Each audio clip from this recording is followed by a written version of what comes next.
Hello, and welcome back to Alice Talks Football, and welcome back to a live Manchester United show where we're going to talk about Kobbie Mainoo, the outrage going on online, which is absolutely ridiculous by rival fans, but also news about Bremerton United, a release clause being activated, news on Todibo, news on the centre-back front, interesting reports coming out saying that United have an interest in Danny Olmo. I'm not sure about that. I think he's a good player, but I don't know if we'll really be looking at attacking midfield positions. Reports confirming United's interest in South American talent, but reports suggesting that Man United are ready to go all out for a player and spend £75 on the 21-year-old centre-back Jarrad Branthwaite. Should Manchester United do that? We're going to discuss that in today's video. But as always, guys, please do hit that like button. Of course, subscribe down below if you're new. And of course, share the video. We're going to get right into the information. We got everybody in the chat. I see lots of members. Someone said I was blessed with membership. Thank you. Dean came in our live stream early and dropped about 53 memberships. So big up to them as well. But let's talk news, let's talk transfers, let's talk everything going on. So I don't know if you saw this. Before we get into the news, let's talk about the Kobbie Mainoo situation. But this tweet went viral. The Mainoo hype has gone way too far. And this is one of those tacticos. You know what I mean? The Mainoo's hype has gone way too far. Couple of twists and passes and he's already a superstar. Pap Sarr shown way more of a high ceiling, but people don't want to speak about him like this. So this was a very bitter tweet. And I think Pap Sarr is unbelievable. As a Manchester United fan, when I've watched Spurs, I think Pap Sarr is an unbelievable player. And I think that he should be talked about more. But I think this was probably the most sound comment that I've seen, and this was from a Spurs fan. He says, our fan base reacts like Mainoo has been selected instead of Sarr for the club or national teams. Buddy, Sarr and Mainoo are two different profiles. Sarr is great at what he does, strength, pace, box to box, while Mainoo is technical vision. Mainoo is 18, by the way, 3 years younger than Sarr. Stop the hate. Nothing went too far. Mainoo has been given time and is a good fit for Man United and England team. Sarr also plays for his national team and for us constantly. I don't see the problem at all. Enjoy football, don't spread hate. I thought this was one of the most sound tweets I've seen because the Twitter is crazy, but this guy basically just said it how it is. Why are you hating on Mainoo? 3 years ago, Sarr was playing for Metz in Ligue 1 and wasn't playing regularly. Why are we comparing an 18-year-old and a 21-year-old? That would be like comparing Haaland and Sesko. Do you know what I mean? There's a good three years difference in the age. They're two players who play for two different clubs, who do two different roles, play two different positions, so they're two different profiles of players. They play for two different national teams and are 3 years apart in age. And I see Spurs fans raging, oh, Kobbie Mainoo's overrated. People trying to act like Kobbie Mainoo's overrated, this and that. Crying over Kobbie Mainoo. Like, I'm literally seeing rivals want Kobbie Mainoo to play bad, and they're saying, calling him PR merchant, calling him overhyped. Look, we're not saying that Kobbie Mainoo's world-class and amazing, after 12 games, but we're saying, wow, this 18-year-old for 18 has blown expectations. He's been good. He's been a good fit for Manchester United. He's been good for England. He's been good for Manchester United. He's the profile that both Manchester United and England have been missing. At 18, he's doing that job well and could turn into a superstar. And his performances have been good. So that is why we're hyping him. And I think the hate is weird. I think the hate is bizarre. But it's not really the Spurs fans. It's the Liverpool fans. And this was a video of Mainoo that must have been taken down. But he said the way United fans have tried to gaslight everybody to think this kid is special, so funny, nothing special at all. And this guy, this Liverpool account was going on and on saying Mainoo's bang average, Mainoo this, Mainoo that. This Liverpool account was saying that Mainoo is so average, he's not even good, like he can't do this, he can't do that. He was saying that Mainoo can't scan and he's not even press resistant. And you just know that the guy has never watched Kobbie Mainoo play. He's never watched Kobbie Mainoo play because he says he's not technical, he's not press resistant. That's his best statistic. And then he's slating Mainoo for things that he's good at and saying, okay, he's good at this, but that's probably more of Mainoo's weaknesses. But there's a lot of people just bitter against Kobbie Mainoo, and it's so weird as well. Alice, we are live from the pub. Alice, we love you, lol, says Gaz as well. Mainoo will win more trophies than players at Spurs ever will. The time Mainoo will turn Kane's age of more trophies, then hopefully as well. But it's all because of Harvey Elliott. And I do want to get into news. I do want to get into the story. But there's this outrage completely from Liverpool fans that Harvey Elliott is not in the lineup. Harvey Elliott's not been called up by Southgate. And Harvey Elliott should probably get a looking from Southgate. I think that Harvey Elliott is a good player that's had a very good season. But it's this weird comparison of Mainoo and Harvey Elliott. It's weird. It's absolutely weird because if you look at this here, and I want to get this up on the screen here, I said this. I don't understand why rival fans are trying to compare Kobbie Mainoo, Harvey Elliott, and Pap Sarr. Firstly, Mainoo is 18, while Sarr is 21, and Elliott will be 21 next week. They are entirely different players. The comparison to Sarr is particularly puzzling given that he represents a different national team and at age 18 played for Mets. As for Harvey Elliott, he occupies a position with more competition for England than Mainoo does. Thus, it failed to comprehend the outrage directed towards Mainoo being selected over Elliott. Elliott would play different positions as role. He'd be competing with Maddison, he'd be competing with Foden, he'd be competing with Bellingham. If anything, Curtis Jones should be considered for that role as he also shares a more similar profile to Mainoo. I think Harvey Elliott probably deserves to call up, but why take it out on Mainoo when Mainoo would play a different position to Harvey Elliott? I think it's ridiculous the Kobbie Mainoo hate at the moment. I really do. And Alice, this Mainoo won't stop if he continues to perform for us. It's boring now. And you're right, it's boring. Basically, they're jealous. The outrage around Mainoo is jealousy.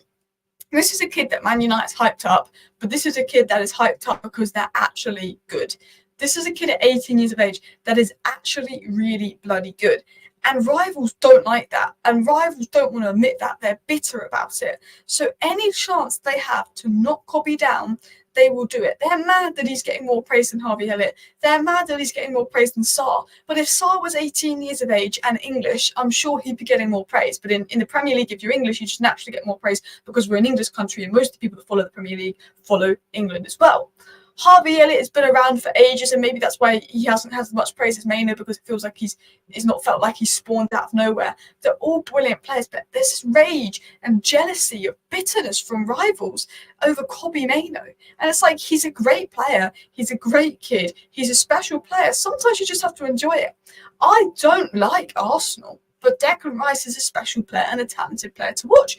William Saliba is a special player and talented player to watch. I don't like Manchester City, but Rodri, De Bruyne are world-class players. I cannot stand Liverpool to a different level of dislike and hate, but I think Van Dijk is phenomenal. And when I watch Alisson, I appreciate what he can do. I have to sometimes appreciate, the levels. As much as I don't like them, sometimes you have to just say, I don't like this team, but I'm not going to make out that this player's bad and hate on this player. I want Liverpool to lose. I do. I want City to lose. I want Arsenal to lose. But I think it's weird to sit there as a fully grown man hoping that Mainoo misplaces his pass for England, even if you're English, because you want Harvey Elliott to be in the team. I think that is weird. All Harvey Elliott to be in the team, who would play a completely different position to Mainoo, but I'm going to support England, but hope Mainoo has a bad game. I think that is so weird. The jealousy towards Kobbie Mainoo, I think is absolutely crazy as well. And Mainoo bossed Liverpool's midfield. The fact that Harvey Elliott's not an England squad shows in a short time Mainoo's better. Well, they're very different positions and hard to compare, and Elliott's got more competition. And maybe Elliott does deserve a call-up, but I think it just shows that Kobbie Mainoo deserves to be in the England squad. And if anyone wants to try and make out and gaslight that Kobbie Mainoo doesn't deserve to be in the England squad, they've clearly not watched him play. I think this gaslighting against Kobbie Mainoo just shows that maybe lots of people haven't watched him play. Because if you've watched Kobbie Mainoo play, you know just how good he is. You know just how absolutely brilliant he is. But I do want to get into news. I do want to get into some of the news going about. There's a lot of stories to dive into, and I want to get into some transfer news as well. You have to be the best players for the team, 100%. And Kobbie Mainoo's a better fit for what England need right now. Mainoo took Liverpool's trash, running rings around them. Curtis Jones hasn't done anything all season. Curtis Jones is a profile that England might need, but primary objective as a United fan to stop Liverpool winning anything, 100%. But let's get into the news. Now, the first story is around Mainoo, so I thought I'd just get this one out of the way because we're talking about Mainoo. And it was said there is no rush from Manchester United over a new contract for Kobbie Mainoo. However, there is confidence a new deal will be agreed and Mainoo's future will be at United. That was said, and I think that would be fine. I think, I think Mainoo's future will be fine. Mainoo's future will be sorted. Mainoo will be a United player. I do want to talk about some of the transfer news, some of the stories that have gone about. So it was said that I do suspect Manchester United will be looking into the South American market more closely. This is something Eric Ten Hag wanted to happen last summer. I don't know what United are going to do. I don't know if we're going to sign anyone from South America this summer, but I do think with Ineos and the multi-club ownership strategy and all of that, I wouldn't be surprised if Ineos are looking way more into okay, let's try and think about these deals, this and that. Let's try and think about South America. I think there's so much for United to do that I don't know if they're going to approach South America this summer, but they've been linked to Ancelino. I think Newcastle, or will we looking at South American talents for United, particularly maybe with the idea of loaning them to Nice, loaning to Lausanne? They've obviously brought in Profunde, a great young talent for Lausanne, and I think that it's something that Ineos will most definitely keep an eye out for as well. Mainoo's a special player, 100%. Looking forward to seeing Mainoo and Palmer together. Yeah, I wish Palmer was called up for England in the international break. He was great. Spurs fans who you saw at 18-0, probably very few. Yes, exactly. On the transfer front, though, do want to get into some transfer news. This was said. One of Luke Shaw and Tyrone Malacia will likely leave Manchester United this summer, with the club targeting a new left-back. Manchester United have made left-back a priority position to address this summer. I love Luke Shaw. I think he's unbelievable, but he is coming towards the end. He's just really struggling to stay fit, and he's aging. And Tyrone Malacia being out for a year with such a bad injury, we don't know if he'll return the same. So I do understand United looking to target a new left-back. I like both left-backs. I thought they were great left-back options last year, but this season they haven't been reliable, and that's such a shame, because I think Malacia's injury is going to affect him a little bit. I hope he comes back stronger. I thought that he was a really good backup left-back last season. Malacia, I thought he was really important in the Barcelona game, the Manchester City game, the Arsenal game, the Liverpool game, but he's dropped off, and I understand why left back is a priority. There's also rumours saying we're looking at right back. I only see us signing one full back, and maybe left back is looked at more. If Wan-Bissaka goes and there's funds raised, maybe we go for a right back. Maybe we go for Todibo and we can stick him at right back as well. But the big transfer that I want to talk about, Aït-Nouri gang. Aït-Nouri is a player to have a look at. I do rate him highly. He's a great player as well. But the story I do want to get into is this from Jack Talbot. He said Manchester United are going all in for Jarrad Branthwaite ahead of the summer transfer window, but Manchester City and Newcastle have emerged as contenders for the England international signature. Now, one thing I will say is Sven Botman's going to be out for 9-10 months. Newcastle will spend big on the centre-back, because even before Sven Botman was injured, I think Newcastle's priority was probably a centre-back, and Jarrad Branthwaite will tick a lot of those boxes, and we know that Dan Ashworth was admiring him at Newcastle, and Newcastle continue to admire him. Newcastle, I don't know what their funds will be like with FFP, but I think Branthwaite will be someone they look at. It was said that Everton will ask for around 75 million for Branthwaite in the upcoming window, though there's an idea that the initial 65 million will be enough if United make the add-ons work. I like Jarrad Branthwaite. Would I spend 75 million on him? No. Jarrad Branthwaite would be one of the best centre-backs we can sign this summer. I think he's an unbelievable player, but I think Manchester United are in a position where we can't really afford to spend more than 60 million on one position, because we need two centre-backs, we need a DM, we need a right winger, we need a striker, we also need maybe a full-back to come in.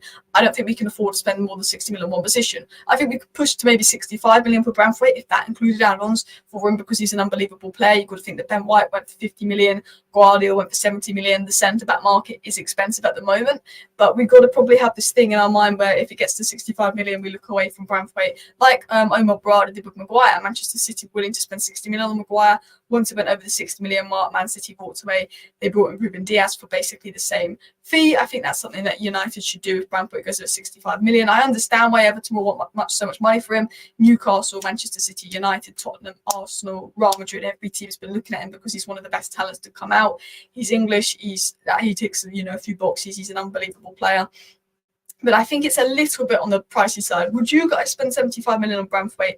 Let me know down below. As much as I like the guy, 75 million is a lot. I think that's a little bit too much as well. And I personally wouldn't spend 75 million on him unless it was like the last signing, we'd signed everyone we needed to sign and we had 75 million left, maybe break the bank for him, but I wouldn't put all the money on him as well. We'd have to sell Maguire in a chance to sign two centre-backs. We need to ideally sell Maguire and Lindelof, and I'm going to show you something I tweeted quickly before we talk more about Branthwaite and before we talk more about the other transfer news going about, because I have to say there's a few interesting transfer stories going about that I do want to dive into, but I said this is my ideal situation. We sell Lindelof and Maguire, which I think is easier said than done. I think Maguire will stay and Varane will go. But I said Varane right centre-back, who can also play left centre-back. Martin is left centre-back, who can also play left-back. Todibo right centre-back or back at right centre-back, that can also play right-back. And Branthwaite can play right centre-back and left centre-back. He's very two-footed. And then keep Evans, Kambwala, and Shaw could even play as left centre-back cover. For me, this would be the ideal centre-back dynamic for United, because you've got Todibo, this brilliant wide channel defender that's probably a lot more mobile and better on the ball than Varane and comfortable playing a high line and could even play right-back if needed. You've got Varane, that is just an elite defender, great in the air and still one of the best box defenders in football. You've got Branthwaite, who reads the game very well. He's not as aggressive as Leacher and Todibo, and he's an elite ball winner, box defender. He looks decent on the ball. He's not got Todibo or Leacher's-esque on the ball, but he's okay on the ball. He just doesn't play for a possession-dominated side. But Leacher and Todibo will basically be over-aggressive and won't work aerially together, whereas Branthwaite will Brentford's strengths is where Leacher and Todibo's weaknesses lie, and I think he would bring in that good mix. Long-term replacement for Maguire, got that box defender that Varane has in him, and then you've got Lissandro Martinez that's brilliant on the ball, brilliant in build-up, can step into midfield, can defend large spaces, and then the other players for cover. And those would be the 4 sort of centre-back options I'd explore if I was Manchester United, if we can get, but for me, I don't think we'll be able to get Brentford if he's going to be 75 million, but if he's 60 million and Todibo's 40 million, brilliant. If we can get 2 centre-backs for 100 million, DM for 40 million, right wing for 50 million, and a striker for 40 million, and have a few sales, I think we can make it work with maybe a young fullback coming in. Someone said, I'd rather we spend 35 million on Todibo and 40 million euros for Scavani. I don't think Euro will be available for 40 million, and I think he's Real Madrid bound, but he looks good. Tossin, Brandweight, both same price. Who are you taking? Well, Tossin is for free, so maybe we go for him as a free agent, because it'll be very difficult to get Brentford with competition. United should walk away if they have to over their lessons. I agree. Yeah, I think 60 million is when they sort of draw the line, maybe 65 million with add-ons as well. Big up everyone in the chat. Please do hit that like button. Of course, subscribe down below if you're new as well. But yeah, the Fulham centre-backs are free agents, so that could be a really good one to look at as well. Now, let's continue on into the stories. Let's continue on into the news going about. So that was the stories on Brentford, but we do have other centre-back targets. There are other centre-backs United are looking at, and one of them that we've been recently linked to a lot is Bremer. From decent sources, it was said that Manchester United are ready to pay Juventus centre-back Bremer's 51 million release clause this summer. Bremer is open to moving to the Premier League, and United have reportedly in pole position to sign him. Now, I think this is jumping the gun because it's Italian media and that's what they do, but 51 million release clause, one thing that I've noticed that United have been continuously linked to is players with release clauses. Maybe Ineos want to utilise and take advantage of release clauses because they know with FFP and there's a lot to do and there's a lot to buy that maybe Manchester United financially are going to need that. Potentially, I'm not sure. That would be cheaper for us maybe to work on release clauses. It was said that Bremer has a variable 60 to 70 million euro release clause in his Juventus contract that will be valid from summer 2025. For summer 2024, there's a verbal pact to consider bids for the same amount, but the final decision is up to Juventus. And that's why Romano comes in and says doesn't necessarily mean he'll be available for 51 million. I think if he has a release clause that's 46 million or 51 million, United are more likely to pursue it. But if he doesn't have a release clause, I'm not 100% sure what will go on there. It was said that United could potentially include Mason Greenwood in a deal for Bremer, and there are reports that Juventus are one of the teams interested in Mason Greenwood. I'd like to sell Mason Greenwood outright, so you've got that pure cash in terms of FFP profit. But there are other sources saying that United are preparing an official offer for Bremer soon and are willing to offer Mason Greenwood in the swap deal. Personally, I think this is Italian media jumping the gun. Personally, I would take this sort of information and news coming out with a pinch of salt. We know what Italian media is like. We know that they like to jump the gun, but do let me know below. Would you use Greenwood in a deal for Bremer? I probably wouldn't, but if we need to get the price down and that's going to be the only way to offload Greenwood, I would get why they did it as well. Alex said, madness to be rid of Varane. He goes on a free and Maguire might stay. Who you can get a fee for. Exactly. I'd sell Maguire to keep Varane because Varane's good. And obviously the biggest worry about Varane has been reliability. But who's been more reliable this season, Maguire or Varane? Maguire's probably missed twice the amount of games as Varane injured. So yeah, it's for me, I think it's madness as well. Other news coming in from Romano, and this was the story we covered earlier, and I'm going to get this back up on the screen because I realised my screen wasn't sharing, was this. Jean-Claire Todibo will be valued at 40 million by OG Nice for the summer transfer window. He's already on Manchester United's list since last summer, but more clubs keep monitoring him. So Manchester United are looking to go for Todibo. There's going to be a lot of clubs monitoring Todibo because for £40 million, that's probably one of the best buys, one of the best deals out there at the moment, and I can understand why a lot of teams will be in for Todibo. The one thing I do think is because of our relationship with Nice, because of Ineos' relationship with Nice, this could be a deal where Manchester United do have a bit of an advantage in. I think value for money, this is one that we should explore. Value for money, this is one that we should look at. But I also think because of our relationship with Nice, we have an advantage in this. Guys, we're on 83 likes. We're so close to 100 like target. So please do hit that like button if you have not already. But sharing this on my screen, I said this. Fabrizio Romano confirmed that Todibo will be available for 40 million this summer and Man United remain interested. With Ratcliffe owning Nice, it's believed that United is best placed to sign the player who's open to the move. Spurs and Liverpool have also been linked to Todibo, but if those at Man United truly want him, I assume that Ratcliffe would influence Nice to ensure he ends up at United. Considering Manchester United's lack of defenders who thrive in wide channels and uncertain futures of Varane, Lindelof and Maguire, I think Todibo to United is a real possibility this summer, especially for a bargain fee of 40 million, which could be even cheaper or structured to benefit United due to Ineos relations. I believe that Todibo is a great signing in terms of value for money. However, due to his error weakness, I'd like to see another box defender sign as well in Branthwaite. But I think because of our relationship with Nice, with Nice being owned by Ineos as well, potentially they could maybe be able to pull some strings and keep him around for United ahead of rivals. If we do want him, I feel like we'll get him. I think Todibo is one of those, but if we do want him, I think we'll get him. But we just don't know if we want him. I think we want him. We wanted him last season. I'd assume we want him. I think value for money, I can see why we want him. And I think if we do want him, we'll get him. But it depends how much we want him. Maybe we're going to call out for Branthwaite, and that's going to be the only centre-back. And then maybe we're going to get Todibo and then get Anselmo and loan Anselmo back to Nice. There's a lot of rumours. No one's really 100% sure what's going to happen. We should be able to get Todibo before the window even opens if we want him. We've done it before. Why not be proactive? And I think Alex, you're spot on. I think you've hit the nail on the head. Why not be proactive? I don't know. Maybe because Dan Ashworth isn't in. Maybe because Omar Barada isn't in. I'm not sure. I'd rather spend 75 million on Branthwaite than 50 million on a player who hasn't played in the league, says Darren. I mean, I think there's some really good players abroad. I think it's just about signing the right kind of players abroad because it can work. Bruno Fernandes never played in the league, and I think he's been one of our best players in recent years. Todibo, Tosin, Amselina, 57 million, 3 centre-backs, 149 million to spend elsewhere. And that's a very smart comment from Danny B. Do you agree with him? Because I wouldn't be against that. I would not be against that. At all with you as well. I think if we can't get Branthwaite because of the competition, because of the price, that could be the best that we can do as well. But let's get back into the stories. Let's get back into the news. Let's get back into the information that has been floating about. Because another player that we've been linked to is a right back. And it was said by Jack Talbot that Manchester United want another striker and a right back, though we are told by sources close to Diego Dalot that the Portuguese international is willing to stay and fight for his place at Old Trafford and has no desire to leave, regardless of any new recruits they bring in. Surgeon Ratcliffe will look to maximise spending in the summer, but overall budget is contingent on Manchester United's European prospects.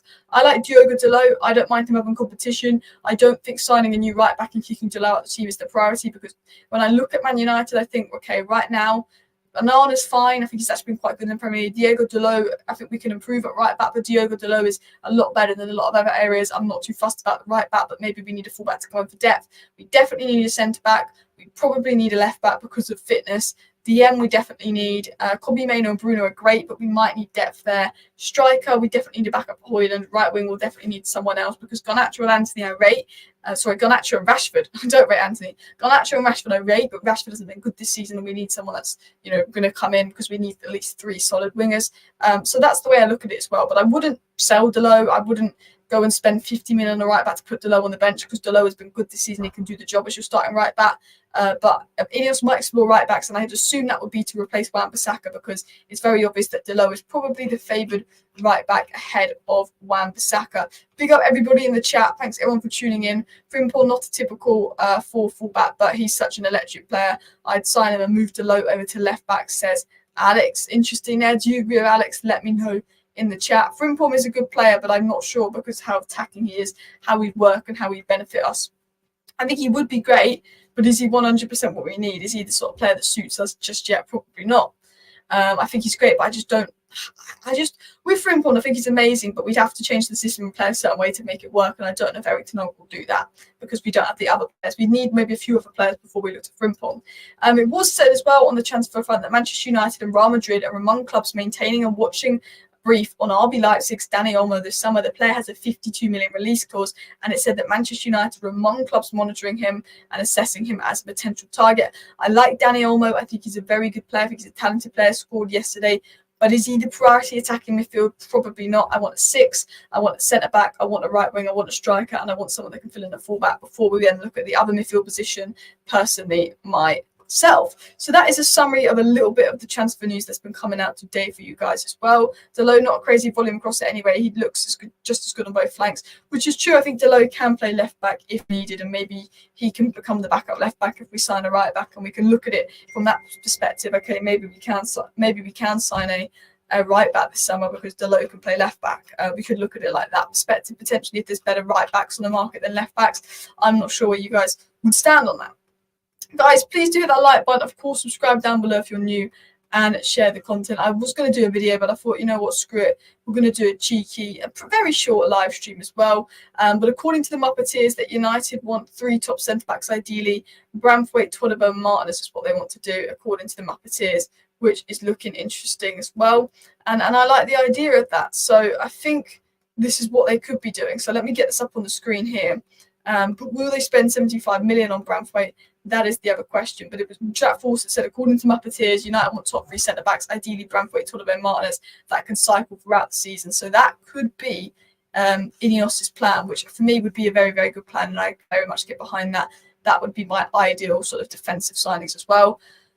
Our midfield gets run through every game, and that's why we definitely need a 6 as well. Maybe Ten Hag needs to adapt tactically as well. I think a lot of it's down to players, but some of it is down to tactics as well.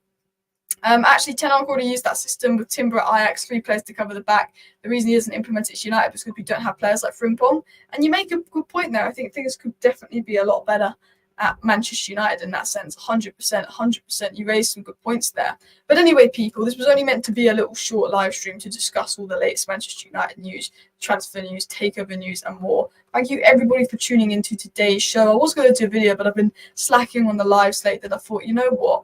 Let's just talk about it on the lives, talk about Mainoo, talk about however hated he is as well. But yeah, big up everybody in the chat. It's Odd Romana saying midfield's not a priority when we could lose Eriksen and Rabat Casemiro. I think midfield will become a priority depending on outs, but I agree with what Alex is saying there as well. So yeah, big game on Saturday as well. There's going to be loads of content over the next few days, so please do subscribe if you're new. Thank you for watching. Bye.